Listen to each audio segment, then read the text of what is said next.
नमस्कार,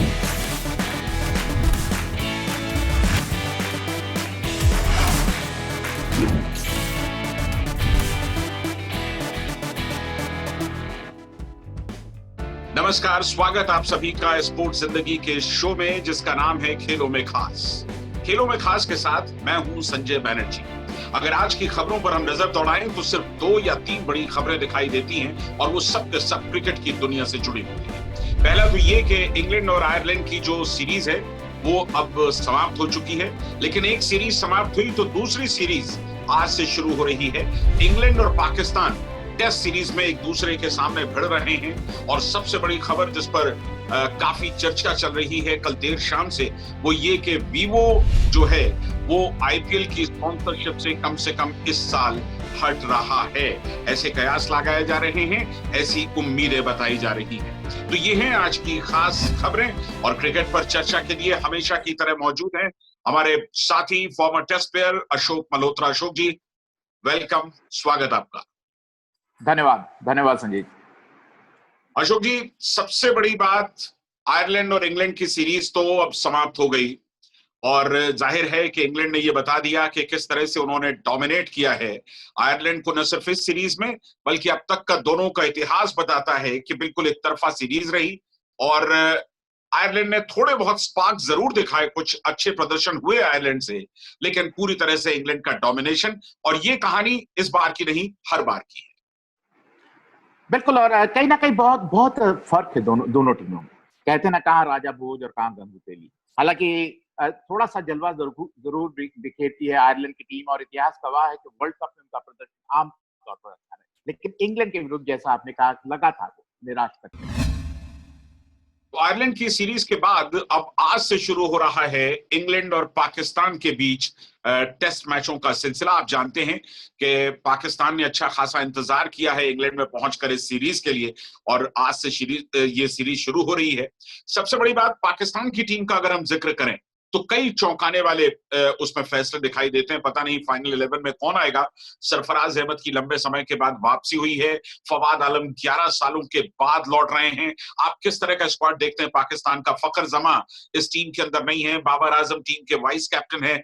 कैसी टीम देख रहे हैं आप पाकिस्तान की, कम से कम इस सीरीज के लिए? देखिए, पाकिस्तान काफी समय के बाद इंग्लैंड में खेलने जा रहा है, क्योंकि इससे पहले जितने भी सीरीज खेल रहा था वो सब अबू धाबी में या यूएई में खेलता था, जहां उनके स्पिनर्स काफी कारगर साबित होते हैं, खासकर यासिर शाह।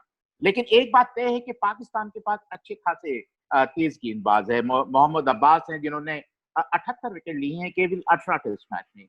शाहीन अफरीदी है जो काफी उभरता हुआ खिलाड़ी है, और वहाब रियाज जो अच्छी खासी गेंदबाजी करने में सक्षम।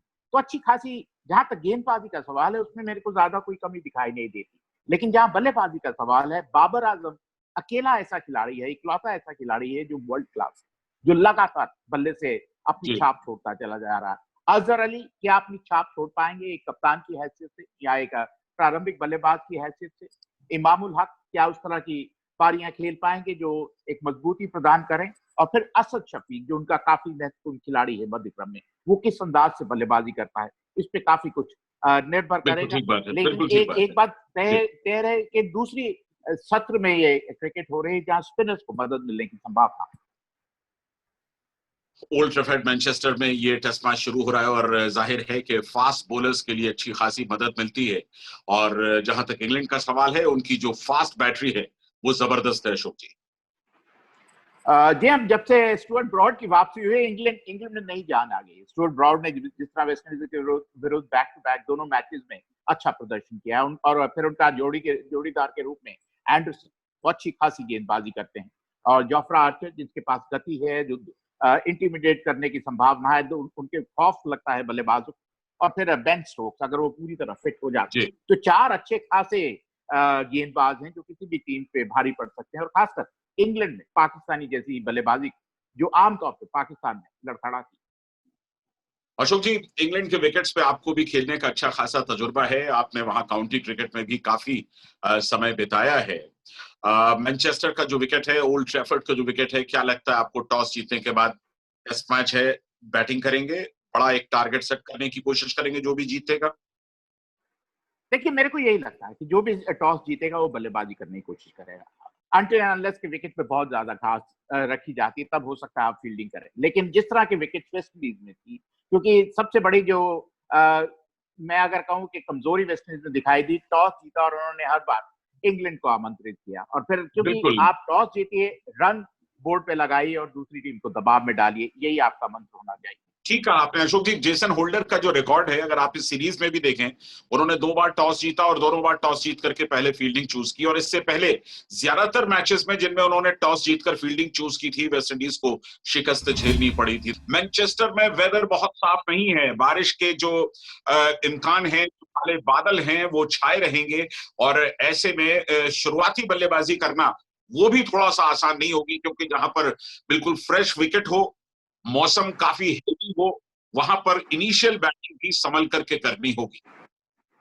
बिल्कुल, क्योंकि अगर ओवरकास्ट कंडीशन होती है, जैसे मैंने कहा कि विकेट में थोड़ी नमी होती है, घास होता है, तो फिर हो सकता है टॉस जीतकर आप फील्डिंग भी कर सकते हैं, क्योंकि दोनों टीमों के पास अच्छे खासे तेज गेंदबाज हैं जो मदद ले सकते हैं। और जैसा आपने कहा कि शुरुआती 1 घंटा या 2 घंटा और लंच तक का समय काफी महत्वपूर्ण हो सकता है, क्योंकि अगर आप टॉस जीतकर पहले बल्लेबाजी करते हैं और 3-4 विकेट गंवा देते हैं, तो फिर आप खेल का पीछा कर रहे हैं, you are chasing the game. तो मेरे को ऐसा लगता है कि निर्भर करेगा कि किस तरह का मौसम का मिजाज रहता है और किस तरह विकेट तैयार की जाए। एग्जैक्टली वेदर देख करके ही मुझे लगता है कि दोनों कैप्टन डिसाइड करेंगे कि टॉस जीतकर क्या करना है। तो पाकिस्तान और इंग्लैंड के बीच इस सीरीज का हमें लंबे समय से इंतजार था, तो आज से इस सीरीज का लुत्फ हम भी उठाएंगे, आप भी उठाएंगे। तो जब कोई नई टेस्ट सीरीज शुरू हो और उस टेस्ट सीरीज में सबका इंटरेस्ट हो, तो जाहिर है उसके स्टैट्स भी काफी इंटरेस्टिंग होंगे। हमारे स्टैटिस्टिशियन मोहम्मद इशाउद्दीन स्टैट्स कॉर्नर में मौजूद हैं, इंग्लैंड और पाकिस्तान के बीच आज से शुरू होने वाले इस मैच के स्टैट्स के साथ। इंग्लैंड और पाकिस्तान के बीच पहली टेस्ट सीरीज 1954 में खेली गई थी। तब 4 टेस्टों की सीरीज 1-1 की बराबरी पर समाप्त हुई थी। तब से अब तक दोनों देशों के बीच 25 सीरीज खेली जा चुकी है। इसमें इंग्लैंड ने 9 बार और पाकिस्तान ने 8 बार सीरीज अपने नाम की है। पिछले 1 दशक में देखें तो सीरीज पर पाकिस्तान का दबदबा रहा है। 2012 से अब तक पाकिस्तान ने कभी सीरीज नहीं हारा है। 2010 में इंग्लैंड ने अंतिम बार पाकिस्तान से सीरीज जीती थी। तब 4 टेस्टों की सीरीज इंग्लैंड ने अपनी ही भूमि पर 3-1 से जीत ली थी। जहां तक टेस्ट मैचों की बात है, दोनों देशों के बीच कुल 83 टेस्ट मैच खेले गए, जिसमें इंग्लैंड ने 25 और पाकिस्तान ने 21 मैच जीते हैं। वैसे 2018 में जो अंतिम टेस्ट मैच खेला गया हेडिंग्ले में, उसे इंग्लैंड ने 1 पारी और 55 रन से अपने नाम किया था। यह test series world test championship का हिस्सा होगी। वैसे इस चैंपियनशिप में दोनों देश पहली बार आमने सामने हो रहे हैं। व्यक्तिगत प्रदर्शनों को देखें तो इंग्लैंड के कप्तान जो रूट पाकिस्तान के खिलाफ इस सीरीज़ के दौरान 1000 रन पूरा कर सकते हैं।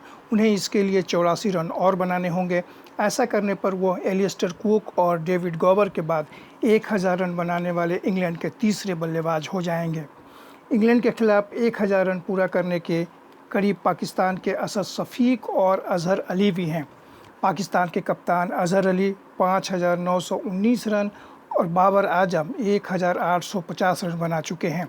दोनों बल्लेबाजों को कैरियर में क्रमशः 6000 और 2000 रन पूरा करने का मौका इसी सीरीज़ के दौरान मिल रहा है। इंग्लैंड के गेंदबाज जेम्स एंडरसन चाहे तो इसी सीरीज़ के दौरान अपने कैरियर के 600 विकेट पूरे कर सकते हैं। उनके पास फिलहाल 589 विकेट हैं। तो मोहम्मद इशाउद्दीन के ये थे स्टैट्स जो कि पहले टेस्ट मैच पर थे इंग्लैंड और पाकिस्तान के। और अब जैसा कि हमने आपको पहले भी बताया कि वीवो ने आईपीएल की जो स्पॉन्सरशिप है खास तौर से इस सीजन के लिए, उससे वीवो को अलग रखा गया है। ये एक बड़ी खबर है और इस पर चर्चा के लिए हमारे साथ जुड़ गए हैं स्पोर्ट्स फ्रंट के senior sports journalist Rajendra Sharma ji. Rajendra ji नमस्ते। नमस्कार संजय जी, नमस्कार अशोक जी। नमस्कार राजेंद्र जी। राजेंद्र भाई, बड़ी खबर है, ये क्या हुआ और क्यों हुआ? दादा वाकई बड़ी खबर है। कल तक लग रहा था कि शायद वीवो ही रहेगा, हालांकि जो अब बातें निकल के आ रही हैं, जब खबर बाहर आ गई, बहुत से लोगों से बात हुई, तो बीसीसीआई को इसका अंदेशा करीब 10 दिन पहले से ही था। और अच्छा। उन्होंने मीडिया बायर्स को अनऑफिशियल तौर पर आगाह भी किया था कि स्पॉन्सर दूसरा चाहिए, ऐसा हो सकता है। और ये एक ऐसी चीज है जो विन विन सिचुएशन है बीसीसीआई के लिए, जो विन विन सिचुएशन है वीवो के लिए और विन विन सिचुएशन है भारत सरकार के लिए भी। अगर पिछले 2 महीने के हालात देखे जाएं देश में, देश के बाहर, एंटी इंडिया सेंटीमेंट्स, एक वो एस्पेक्ट है सरकार वाला। दूसरा एस्पेक्ट था कि वीवो के लिए भी डील बहुत अच्छी इसलिए नहीं थी कि जब आईपीएल यूएई में हो रहा है तो वो जो एक्टिवेशन करते थे, जो इसके आसपास जो अपने कार्यक्रम जो बुनते थे एक ताना बाना अपने ब्रांड एक्टिवेशन के लिए, वो वहाँ पे मुमकिन नहीं था। जैसे हमने वीवो आईपीएल बॉक्स देखा हर साल, जो पूरा टाइम सबसे बड़ा स्टार अट्रैक्शन होता था। जी जी, एक बात बड़ी अच्छी कही आपने कि ये विन विन सिचुएशन है हर किसी के लिए। वीवो के लिए भी विन विन सिचुएशन है। अगर वो इस साल स्पॉन्सरशिप करते तो शायद जितना माइलेज गेन कर सकते थे वो नहीं कर पाते नॉर्मली, तो उनको 2022 की जगह अब 2023 तक मौका दिया जा रहा है। भारत सरकार के लिए एक विन विन सिचुएशन इसलिए है कि संभवतः, मुझे नहीं पता, आप बता सकेंगे कि हो सकता है कि इसीलिए जो परमिशन अब तक नहीं दी गई है, परमिशन रुकी रही, शायद उसकी वजह भी यही हो।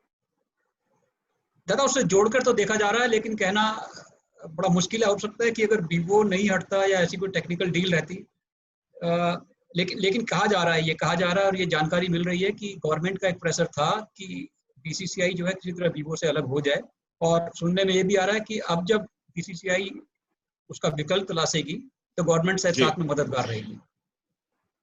बिल्कुल। अशोक जी, कोई आपको उम्मीद थी कि ऐसा हो सकता है, खासतौर से तब जबकि आईपीएल गवर्निंग काउंसिल की मीटिंग ऑलरेडी हो चुकी थी और उसमें फैसला किया गया था कि वीवो के स्पॉन्सरशिप को जारी रखा जाएगा?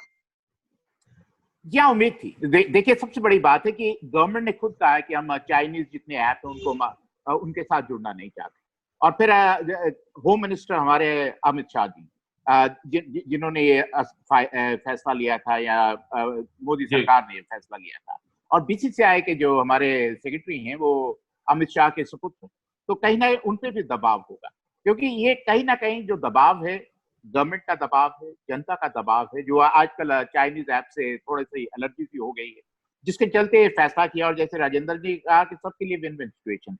और जैसा आपने कहा कि इस साल ना करके अगर एक साल उनका और बढ़ा दिया जाता है तो ज्यादा फर्क नहीं होता, क्योंकि अगर बिल्कुल उसको करार को कैंसिल करते हैं तो 2100 रुपए का नुकसान, तो वो डॉलर्स का नुकसान, तो वो बड़ा महंगा साबित होने वाला था। तो ये जो करके शायद वीवो भी अपनी तरफ से उन्होंने भी अपनी जान बचाई है, और जैसे राजेंद्र जी ने कहा कि उनको लाभ नहीं होने जा रहा था, उनके लिए भी बेहतर है, बीसीसीआई के लिए भी बेहतर है, और गवर्नमेंट ऑफ इंडिया के लिए की इमेज के लिए भी बहुत बेहतर है।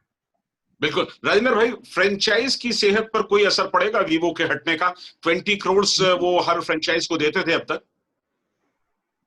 देखिए, बिल्कुल फर्क पड़ेगा, क्योंकि जो सेंट्रल पूल से इनकम है, जो बीसीसीआई की इनकम है, उसका शेयर वापस जाता है फ्रेंचाइजी को। जो फ्रेंचाइजी की कमाई है उसका एक शेयर वीवो पहले बीसीसीआई के पास जाता है, क्योंकि अब वो जो राइट्स फी, लाइसेंस फी थी वो नहीं है, हट गई है। तो उसकी जगह जो फ्रेंचाइजी की जो ग्रॉस इनकम है उसमें से शेयर पहले जाता है बीसीसीआई के पास। फिर बीसीसीआई की जो कुल जो आमदनी होती है उसका हिस्सा सब फ्रेंचाइजी में उनकी टीम की फीस के हिसाब से बढ़ता है, जो फिक्स नहीं है, हर टीम के लिए अलग अलग है।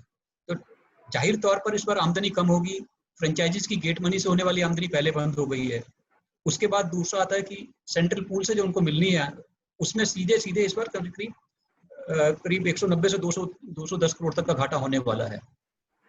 ये स्पष्ट नजर आ रहा है इसलिए के बाद, क्योंकि वीवो को घाटा तो दिखाई दे रहा है जी। एक कुल मिलाकर लब्बो-लुआब ये है कि वीवो हटा जरूर है, लेकिन घाटे के साथ नहीं हटा है, मुनाफे के साथ हटा है, क्योंकि उसको 2022 की जगह 2023 तक का मौका मिल गया है और उसे कोई नुकसान नहीं हुआ। और अब जो स्पॉन्सर्स नए तलाशेंगे, कम वक्त है, इतने कम वक्त में कैसे स्पॉन्सर्स, कौन मिलेगा, कितने में मिलेगा, ये एक बड़ा सवाल होगा बीसीसीआई के।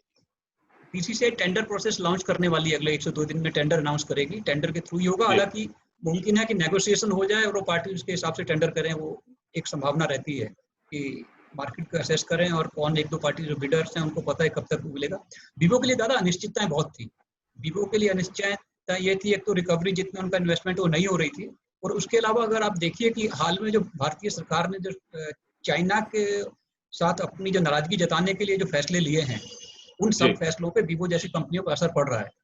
और अभी एक और संभावना की आपको मालूम है, एप्पल ने अपना आईफोन एक India made in India launch कर दिया है।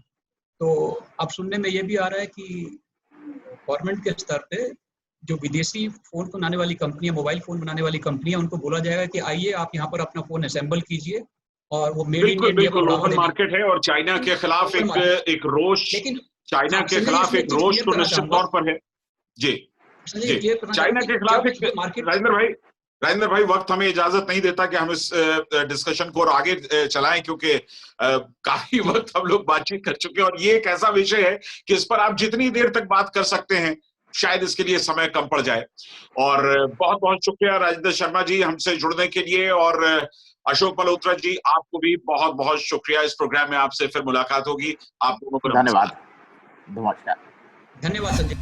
तो खेलों में खास में आपसे फिर मुलाकात होगी इसी प्रोग्राम में। हमारी ईमेल आईडी है connect@sportszindagi.com। तो इसी प्रोग्राम में आपसे फिर मुलाकात होगी। अपना ख्याल रखिए और जुड़े रहिए स्पोर्ट्स जिंदगी के साथ। नमस्कार।